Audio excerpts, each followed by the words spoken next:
You got your mind right. Got my mind right, money right, ready for war. Get your mind right. Got my mind right. Get your mind right. Get your mind right. Get your mind right. Let me talk to him. Get your mind right. Let me talk to him. It's the Get Your Mind Right podcast with Niyi Sobo. Let's go. It's Get Your Mind Right. Niyi Sobo. I'm not you. I am not you. Look, man, I like validation. Here's what I mean by this.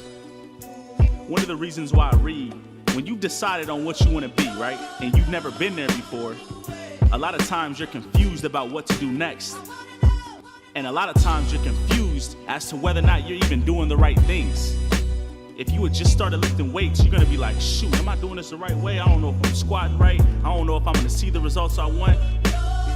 And I like validation. I like validation from people who have been where I'm trying to go and that tell me, yeah, you're on the right track. This is what it looks like. Don't worry. Yup, that's exactly what you should see at every step of the way. It actually makes me feel good. It confirms that I'm on the right track. My point in saying that is I was reading this Thomas Edison book. Thomas Edison, if you don't know, he's one of the greatest inventors of all time. When he died, he had over 1,000 patents. The dude was like the Steve Jobs, right? Light bulb, he invented, a whole host of things. But anyway, he had this quote, they were talking about his attitude or his mindset towards the 8-hour workday. And he was saying, I'm glad they didn't have an 8-hour workday when I was around. He said, there's no way I can get anything important accomplished in 8 hours. And here I am thinking I work too much. Here I am thinking I'm too obsessed. And then I read further and he said, check this. He said, I believe that restlessness is discontent. And discontent is merely the first necessity of progress. Show me a thoroughly satisfied man and I will show you a failure. That slapped me in the face and it excited me. Because a lot of times I'm discontent.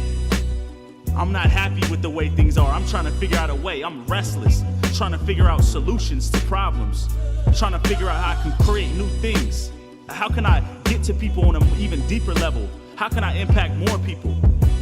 He said, show me a thoroughly satisfied man and I will show you a failure. So look, do you have like that 8-hour workday mentality where you clock in, you put in your work and you gone? Maybe for you that's going to practice, taking a shower, you headed back to the dorm rooms, playing your video games. Or are you like Kobe Bryant where you'll take 30 minutes just to exercise your knuckles? Are you like Drew Brees where he would stay till 7 o'clock, 8 o'clock at night? He wasn't done until the job was done. Thomas Edison slept with like 4 hours a night and he had maximum energy.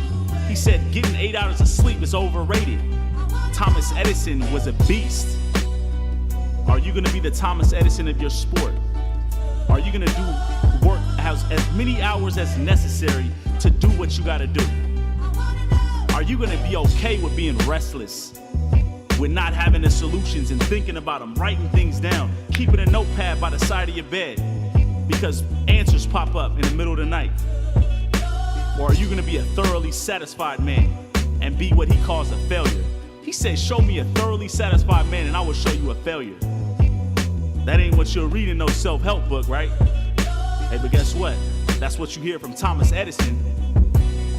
That's what you hear from Kobe Bryant. That's what you hear from Michael Jordan. That's the reality of what it takes to be great.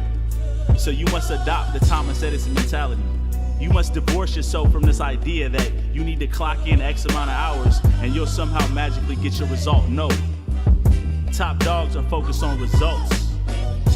What Tim Grover calls cleaners, they get results by any means necessary. By any means necessary. So I challenge you to look at your current schedule, look at your current workout routine, look at your current training regimen.